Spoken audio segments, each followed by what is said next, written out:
अस्सलाम class, hope you all are fine. हमने एक प्रोग्राम मैंने आप लोगों को रन करके दिखाया था और आज हम देखेंगे उस प्रोग्राम को डिटेल से देखेंगे कि कैसे हम जो है असम्बली लैंग्वेज को यूज़ करते हुए डिफरेंट जो है प्रोग्राम को कैसे हम राइट करेंगे और रन करके देखेंगे। तो इसमें सबसे पहले हमारे पास यहाँ पे डिफरेंट जो है कंटेंट है, इसको तो हम अंडरस्टैंड कर लेते हैं कि ये क्या चीज़ है। ये बेसिकली जो हम प्रोग्राम लिखेंगे उसी के रिलेटेड ही है। सबसे पहले हमारे पास यहाँ पे एड्रेसिंग मोड्स हैं कि एड्रेसिंग मोड्स कौन कौन से हैं। इसमें जब हम असम्बली लैंग्वेज में प्रोग्राम करते हैं तो उसमें जो प्रोग्राम को लिखने का तरीका है या उसमें जो कमांड्स होती हैं डिफरेंट, लाइक ये कमांड्स और ये वाली कमांड्स जिनके थ्रू हम जो है प्रोग्राम कर रहे होते हैं, उनके रिलेटेड ये डिटेल है। एड्रेसिंग मोड्स में हमारे पास सबसे पहले रजिस्टर एड्रेसिंग आ जाता है। इसमें हमारे पास ये है कि हम असम्बली प्रोग्राम में जब कमांड्स लिखते हैं तो वहाँ पे लेट से पहले हम सिंपल देख लेते हैं कि अगर हमने दो नंबर्स को ऐड करना हो तो मैथ में हम 2+2 उसको लिखते हैं। और इसमें हमारे पास जो है टू और टू जो है ये हमारे पास यहाँ पे ऑपरेंड्स आ जाते हैं। ऑपरेंड्स मतलब कि जिनके ऊपर हमने प्रोसेस करना हो। इसमें टू को हम जो है डिफरेंट जो रजिस्टर्स हैं जो हमने देखा था कि डेटा स्टोर करने के लिए यूज़ होते हैं, उनमें हम स्टोर करेंगे। और यहाँ पे हमारे पास जो प्लस का ऑपरेटर होगा उसके लिए कि हमने अगर दो नंबर्स को ऐड करना है असम्बली लैंग्वेज में तो उसके लिए कोई ना कोई कोड होगा, तो हम उस कोड को ओप कोड कह देते हैं। तो यहाँ पे हमारे पास जो है टू और टू जिनके ऊपर हमने ऑपरेशन परफॉर्म करना है। इसके अलावा भी कोई अगर इंस्ट्रक्शंस होंगी तो जहाँ जिनके ऊपर हमने इंस्ट्रक्शंस परफॉर्म करनी है वो हमारे पास ब्रांड्स आ जाते हैं। और जिस कोड के थ्रू हमने जो वो इंस्ट्रक्शन को परफॉर्म करना है तो यहाँ पे हमारे पास उसको हम ओप कोड कह देंगे। ओप कोड डिफरेंट होते हैं। यहाँ पे अगर हम इसकी बात करें तो यहाँ पे आ जाएगा कि लेट से अगर हम टू और टू को हम डिफरेंट रजिस्टर 1 और रजिस्टर 2 में यूज़ करते हैं तो यहाँ पे हमारे पास ऐड के लिए आ जाएगा ऐड रजिस्टर 1 रजिस्टर 2। तो यहाँ पे क्या होगा कि दोनों रजिस्टर्स में जो हमने 2 और 2 को स्टोर किया होगा वो ऐड ओप कोड के थ्रू ऐड हो जाएगा। तो बेसिकली ये यहाँ पे कंसेप्ट था कि ब्रांड्स किसको कहते हैं कि जिनके ऊपर हमने ऑपरेशन परफॉर्म करना है। और ओप कोड क्या होते हैं कि जो हम इंस्ट्रक्शन परफॉर्म कर रहे होते हैं उसके लिए जो कीवर्ड यूज़ होता है उसको ओप कोड कह देते हैं यहाँ पे। तो अगर रजिस्टर एड्रेसिंग की बात करें तो इसमें क्या होगा कि हमारे पास कोई ओप कोड होगा और देन रजिस्टर 1 होगा और रजिस्टर 2 कि इसमें अगर हम कोई इंस्ट्रक्शन लिखेंगे अगर उसमें दोनों रजिस्टर्स ही यूज़ हो रहे हैं तो वहाँ पे हमारे पास क्या होगा कि उस एड्रेसिंग मोड को हम जो है रजिस्टर्स एड्रेसिंग मोड्स कह देंगे कि उसमें क्या हो रहा है कि हमारे पास दोनों रजिस्टर्स ही यूज़ हो रहे हैं। जैसा कि यहाँ पे एग्जांपल दी गई है ऐड DL AL। यहाँ पे क्या कर रहे हैं कि ऐड एक हमारे पास ओप कोड है जो कि दो नंबर्स को एडिशन के लिए दो नंबर्स को ऐड करने के लिए यूज़ होता है। अब जो दो नंबर्स को ऐड करना है उसको तो कहीं पे पहले स्टोर करवाना पड़ता है। जैसे आप अगर सी लैंग्वेज की है या C++ आप लोगों ने पढ़ी है तो उसमें हमने अगर दो नंबर्स को ऐड करने के लिए प्रोग्राम कर रहे होते थे तो उसमें क्या करते थे, पहले हम टू को एक ए वेरिएबल में स्टोर करवाते थे, देन दूसरे टू को हम सेकंड वेरिएबल बी वेरिएबल में स्टोर करवा देते थे।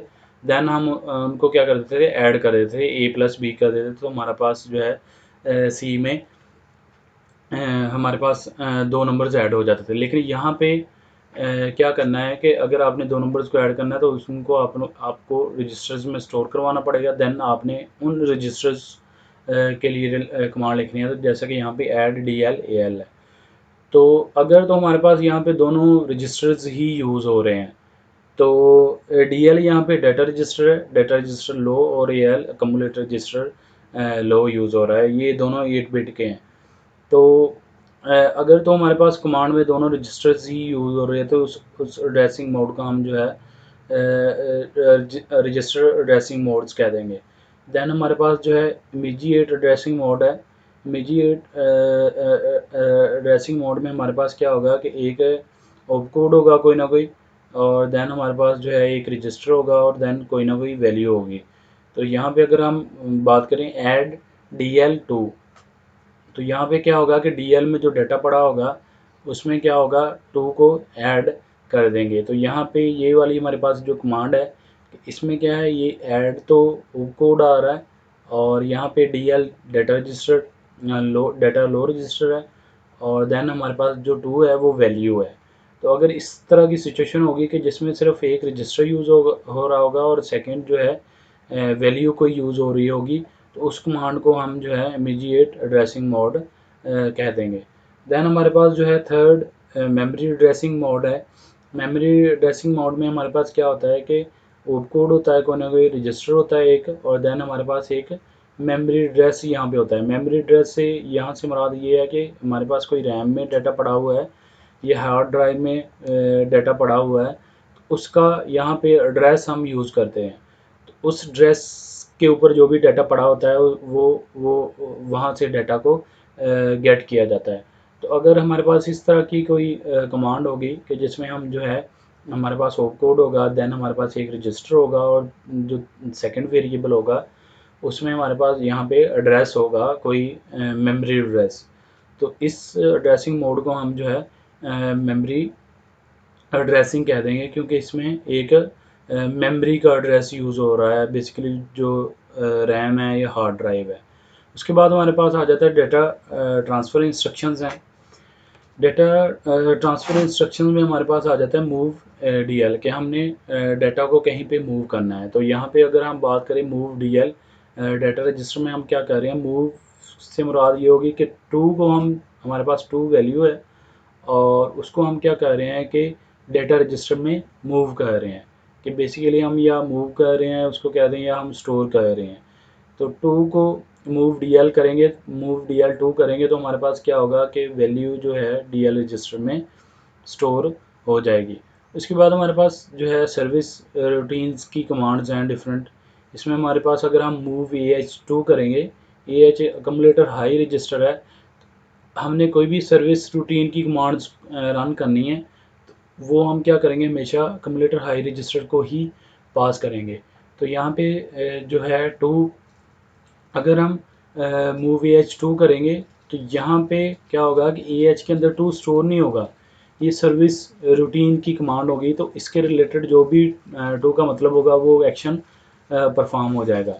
यहाँ पे क्या हो रहा था कि मूव DL2 DL के अंदर 2 को स्टोर कर रहे थे, लेकिन यहाँ पे मूव AH2 करेंगे तो यहाँ पे जो है 2 AH के अंदर स्टोर नहीं होगा, ये AH क्या करेगा, सर्विस रूटीन्स की जो कमांड्स हैं वो परफॉर्म करेगा। इसमें जो हम फ्रीक्वेंटली यूज़ करेंगे सर्विस रूटीन की कमांड्स, वो हमारे पास ये वाली डिफरेंट है। अगर हम मूव AH यहाँ पे 1 लिखेंगे, तो उसमें क्या होगा कि हम input character with echo, user से जब भी हमने इनपुट लेनी है तो हम क्या करेंगे, कमांड्स को मूव AH यहाँ पे 2 की जगह पे अगर हम 1 लिखेंगे, तो यहाँ पे क्या होगा कि हमने यूज़र से एक कोई भी कैरेक्टर इनपुट लेना है, कि यूज़र क्या करेगा, एक कैरेक्टर इनपुट कर देगा। तो उसके लिए हमारे पास सर्विस रूटीन की कमांड क्या होगी, मूव AH1। अगर हमने कोई सिंगल कैरेक्टर है कोई भी, वो स्क्रीन के ऊपर प्रिंट करवाना है, तो उसके लिए हम क्या करेंगे, हम मूव AH2 को यूज़ करेंगे। कोई भी कैरेक्टर हमने जो है किसी रजिस्टर में स्टोर किया हुआ है और हम उसको स्क्रीन के ऊपर प्रिंट करवाना चाहते हैं, तो हम उसके लिए मूव AH2 कमांड यूज़ करेंगे। उसके बाद आ जाता है हमारे पास 8 है, यहाँ पे input a character without echo. Echo से यहाँ मुराद ये होगी कि अगर हम जो है 1 के साथ इनपुट लेंगे, तो वो क्या करेगा, स्क्रीन के ऊपर प्रिंट भी होगी जो हम इनपुट देंगे, कि हमें हमें स्क्रीन के ऊपर डिस्प्ले भी होगी कि आपने ये वाला बटन जो है प्रेस किया है, या ये कैरेक्टर इनपुट दे रहे हैं। और अगर हम जो है 8 के साथ लेते हैं, मूव AH8 आ जाएगा यहाँ पे, तो उसमें क्या होगा कि हम इनपुट तो ले लेंगे, लेकिन जो है विदाउट इको, वो स्क्रीन के ऊपर हमारे पास डिस्प्ले नहीं होगी कि आप लोगों ने क्या इंटर किया है। तो उसके बाद हमारे पास जो है यहाँ पे 9 है, मूव AH9। तो उसके लिए अगर प्रिंट कलेक्शन ऑफ कैरेक्टर्स, तो अगर हमारे पास जो है एक से ज़्यादा करैक्टर है तो उसको स्क्रीन पे प्रिंट करवाने के लिए यहाँ पे हम जो है MOVH9 यूज़ करते हैं। देन हमारे पास जो है 4CH है यहाँ पे कोड। अगर हम MOVH 4CH करेंगे तो यहाँ पे क्या होगा, ये एग्ज़िट के लिए यूज़ करते हैं। इसके लिए आगे जो है जब हम प्रोग्राम देखेंगे तो उसमें आपको फर्दर क्लियर हो जाएगा कि एग्ज़िट से क्या मुराद है। उसके बाद हमारे पास जो है इंटरप्ट है।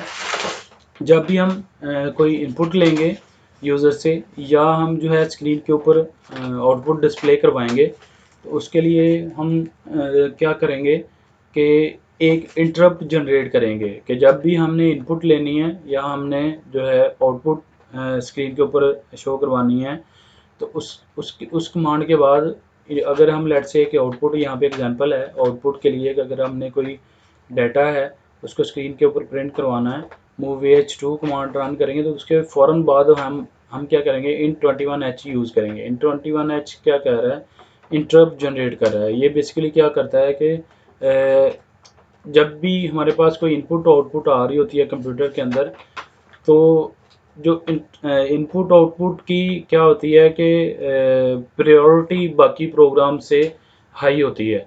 तो इसमें क्या करते हैं कि अगर प्रायोरिटी हाई होगी तो जो ऑलरेडी प्रोग्राम रन हो रहे होंगे कंप्यूटर के अंदर तो उनको स्टॉप करना पड़ेगा। देन ही हम जो है इनपुट या आउटपुट की जो प्रायोरिटी है उसको यूज़ करते हुए जो है हम इनपुट या आउटपुट ले सकते हैं।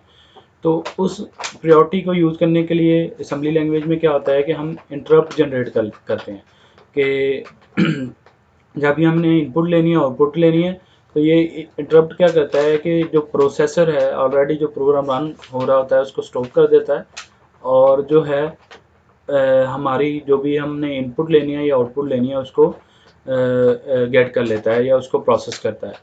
तो यहाँ पे अगर हम जो है आउटपुट करवा रहे हैं स्क्रीन के ऊपर कोई प्रिंट करवाना चाह रहे हैं कैरेक्टर तो दैन हम उसके बाद int21h लेंगे। अगर लेट से हम इनपुट ले रहे हैं MOVH1 तो दैन उसके बाद भी हम जो है int21h ही यूज़ करेंगे। अगर हम ये इंटरप्ट यूज़ नहीं करते तो हमारे पास जो है प्रोग्राम में एरर आता है और प्रॉपर जो है इनपुट ले नहीं होती या स्क्रीन के ऊपर जो है आउटपुट शो नहीं होती क्योंकि प्रोसेसर जो होता है वो स्टॉप ही नहीं होता अगर हम इंटरप्ट यूज़ नहीं करते। तो देन जो है प्रोसेसर इसको परफॉर्म ही नहीं करता इनपुट या आउटपुट को। तो यहाँ पे दो कमांड्स हैं इंटरप्ट के लिए, एक int21h है और int20h है।